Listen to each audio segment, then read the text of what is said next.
재건축이 돼서 신축 아파트가 됐을 때 과연 사업성이 어떤 부동산이 더 좋냐를 따져보셔야 될 것 같습니다. 부동산 고민 문자로 자세하게 보내주시면 추첨을 통해서 여러분들에게 월수금 정확한 해답으로 찾아뵙도록 하겠습니다. 뒷번호 4152님께서 보내주신 부동산 고민입니다. 안녕하세요. 예전에도 상담을 했었는데요. 상담 내역은 3년 거주한 가락동 극동아파트와 2020년 9월에 매수한 고덕 1동 단독주택 매도 문의입니다. 지방으로 이사를 할 계획인데 어떻게 진행하는 게 좋을지 문의드려요 해주셨습니다. 전문가님 답변 부탁드리겠습니다. 네, 일단 답변부터 드리도록 하겠습니다. 지금 재건축 아파트와 이 단독주택 매도를 좀 고민하고 계시는 것 같습니다. 만약에 매도하시지 않으셔도 된다면 조금 더 보유하시는 쪽으로 좀 의견을 드리고 싶고, 최소 한 2년에서 3년 정도만 지켜보셨으면 좋을 것 같다라는 의견을 드리고 싶고, 이 두 부동산 중에 무조건 한 채는 매도하셔야 된다라고 하신다면 저는 아쉽게도 고덕 1동에 있는 단독주택을 매도하시는 쪽으로 추천을 드리도록 하겠습니다. 왜 그런지 그 이유에 대해서 알아보시도록 하겠고요. 먼저 지도를 보면서 알아보도록 하겠습니다. 자, 계룡역 인근에 있는 가락 극동 아파트고요. 지금 재건축 조합 설립 인가가 작년에 나져 있고 한 500세대 정도 형성되어 있습니다. 사만나우빌 가락 프라자부터 시작해서 이 주변 전체가 대부분 재건축 단지로 형성되어 있다라고 보시면 될 것 같아요. 그래서 향후 앞으로 이 계룡역 일대가 아직도 낙후되어 있고 지역 입지에서 좀 많이 빠져있는 지역이긴 하나 나중엔 많이 좋아질 지역으로 바뀔 수 있다라고 말씀을 드리고 싶습니다. 그리고 우리 고덕 1동에 있는 단독주택 주거지가 이쪽에 있습니다. 그래서 뭐 이 중에 한 채를 보유하고 있는 것 같습니다. 뭐 고덕 아이파크 바로 위에 형성되어 있고 고덕역 주변으로 해서 9호선이 들어오죠. 그래서 굉장히 9호선 4단계에 들어오면 향후 강남 일대 접근성이 굉장히 많이 좋아질 지역으로 보시면 될 것 같고, 이 바로 위쪽으로 해서 이쪽으로 뭐가 들어오죠? 이쪽으로? 고덕 비즈밸리가 들어옵니다. 지식산업센터로 형성돼서 일자리가 앞으로 계속 들어올 지역으로 보시면 될 것 같고, 이케아도 들어오죠. 그래서 한 2024년 5년 정도에 완공 예정에 있기 때문에 그 시기 때까지 지켜보시면 좋지 않을까라는 의견을 드리고 싶습니다. 왜냐하면 지금 집가 상승에 대한 영향이 굉장히 크게 받고 있기 때문에 향후 완공이 된다면 지금보다 훨씬 더 많은 집가 상승의 영향을 받을 수 있는 지역이다, 그렇게 보시면 될 것 같습니다. 그런데 왜 이 둘 중에 이 단독주택을 굳이 매도해야 되는지 제가 판소를 통해서 자세하게 다시 설명드려보도록 하겠습니다. A주택을 가락동에 있는 재건축 아파트라고 지칭을 하고요. 지금 정확한 평수가 기재되어 있지 않기 때문에 제가 임의로 한 25평으로 잡아봤습니다. 그리고 대지는 한 13평 정도로 형성되어 있어요. 그리고 이 지역 일대의 매매 금액이 한 15억대 정도로 형성되어 있고 전세가 한 3억대 정도로 형성되어 있습니다. 3억대 한 중반. 그러면 투자 금액이 약 12억대로 되어 있다라고 보시면 될 것 같아요. 그리고 B주택은 우리 고덕 1동에 있는 단독주택이라고 합니다. 대부분 이 지역이 이제 다가구 주택이죠. 그래서 이제 단독으로 일단 지칭을 하고, 대지가 보통 한 60평대 중후반이 굉장히 많습니다. 한 2층, 3층 건물들이 굉장히 많고 70평 정도로 러프하게 좀 잡아보도록 하겠습니다. 자, 그러면 70평 기준으로 얼마 정도 하냐면 뭐 집집마다 조금씩은 편차가 있겠지만 한 20억 정도 하고요. 전세가 한 8, 9억대 정도 들어가 있을 겁니다. 그리고 투자 금액은 똑같이 한 12억대로 형성되어 있다라고 보시면 될 것 같습니다. 자, 이렇게 본다면 A와 B 중에 사업성이 어디가 더 좋은지 구분하기가 굉장히 어렵습니다. A는 아파트지만 재건축이 진행되는 상품이고, B는 재건축은 안 되고 있지만 대지가 약 70평 정도로 형성되고 있는 단독주택을 가지고 있는 겁니다. 이게 구분하기가 굉장히 어렵겠죠. 그래서 예시로 들 수 있는 건,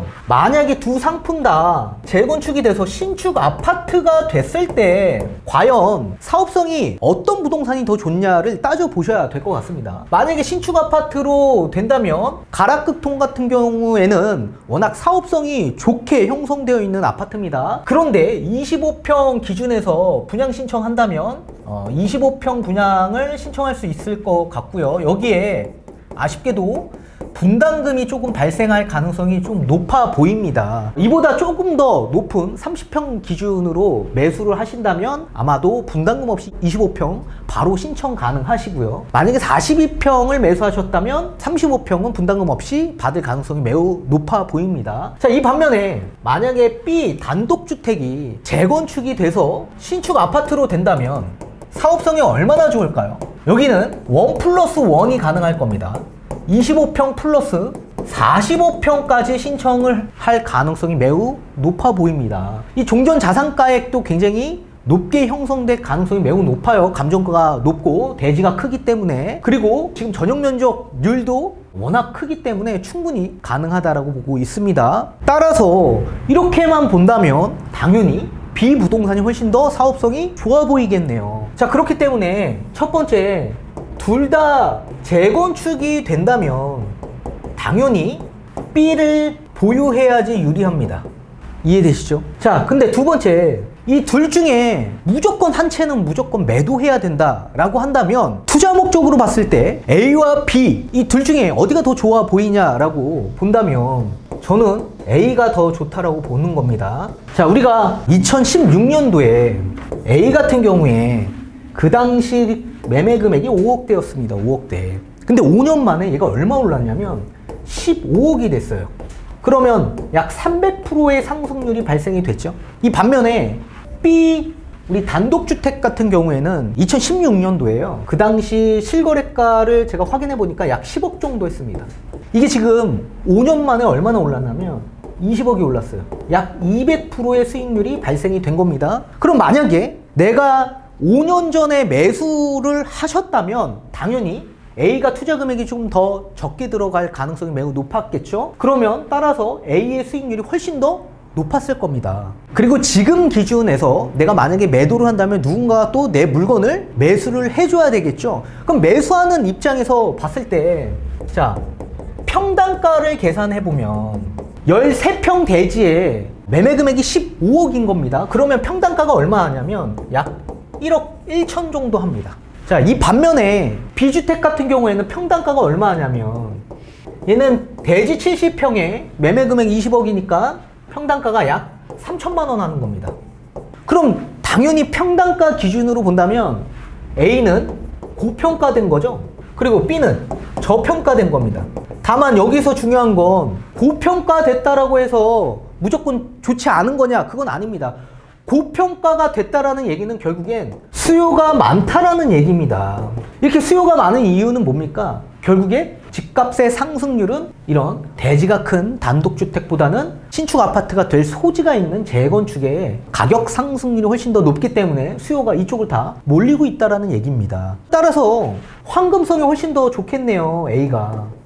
똑같이 12억대의 투자 금액이 들어간다면 매수하는 입장에서는 당연히 그나마 조금이라도 금액이 적은, 금액이 무겁지 않는 15억대로 형성되어 있는 재건축을 선택할 가능성이 매우 높겠죠. 또 여기에 우리는 또 세금적인 문제를 신경을 안 쓸 수가 없습니다. 우리는 일시적 비과세를 받을 수가 없어요. 일시적 비과세를 받으려면 B주택에 들어가서 1년 이내 전입하고 1년 이내 매도하셔야 되는데 우린 지금 지방으로 내려가신다라고 합니다. 따라서 일시적 비과세는 받지 못하지만 우리는 A에 3년 정도는 거주하셨기 때문에 A는 당연히 비과세가 가능한 거죠. 이 반면에 B는 2년 거주를 하지 않았기 때문에 비과세가 안 되는 상품입니다. 따라서 당연히 우리가 세금적인 절세 목적으로 봤을 때는 B 부동산을 먼저 매도하시는 게 가장 좋다. 다만 B 부동산을 매도했다라고 하더라도 최종 1주택인 A주택이 남겨져 있는 시점에서 바로 매도하시면 비과세를 받지 못합니다. 지방에서 다시 올라오셔서 A주택에 2년 이상 거주 후에 매도해야지만 A주택 비과세 받을 수 있다는 건 꼭 알고 계셔야 되는 겁니다. 따라서 저는 이 비단독주택 지역 일대에서는 재건축이 될 소지도 아직 다분히 남아있기 때문에 조금 더 보유하시는 게 좋다. 2017년 기준으로 특별계획관리구역이 해제가 됐습니다. 그래서 기존에 대규모 주택 재건축으로 진행했던 게 해지가 됐어요. 그래서 개별 건축이 가능해서 이 지역 일대 신축 빌라들이 많이 생겨나기 시작했지만 아직도 노후도가 충족이 되고 있는 상황이기 때문에 제가 봤을 때는 가로주택 정비 사업으로 진행하던지 또는 이 오세훈 시장이 내세우고 있는 모아주택, 이 필지들을 좀 모아서 여러 가지 용적률 혜택을 받을 수 있는 이런 모아주택 형식으로 주택 재건축을 진행하지 않을까라는 생각을 조금 해봅니다. 그래서 저는 한 2, 3년 정도는 재건축에 대한 이슈가 나올지 안 나올지를 좀 지켜보는 게 가장 좋지 않을까라는 생각을 해보고, 그때까지는 고덕 비즈밸리에 대한 큰 개발에 대한 이슈도 함께 있기 때문에 저는 보유하셔도 나쁘지 않다. 다만 무조건 둘 다 매도하셔야 된다면 둘 중에 저는 아직 불확실성이 존재하고 있는, 그리고 투자 목적으로는 A주택이 좋기 때문에 B 단독주택을 매도하시는 게 조금 더 유리한 측면이 있지 않을까, 그렇게 말씀을 드리고 싶은 겁니다. 잘 선택해서 좋은 방향으로 가져가셨으면 좋겠습니다. 감사합니다.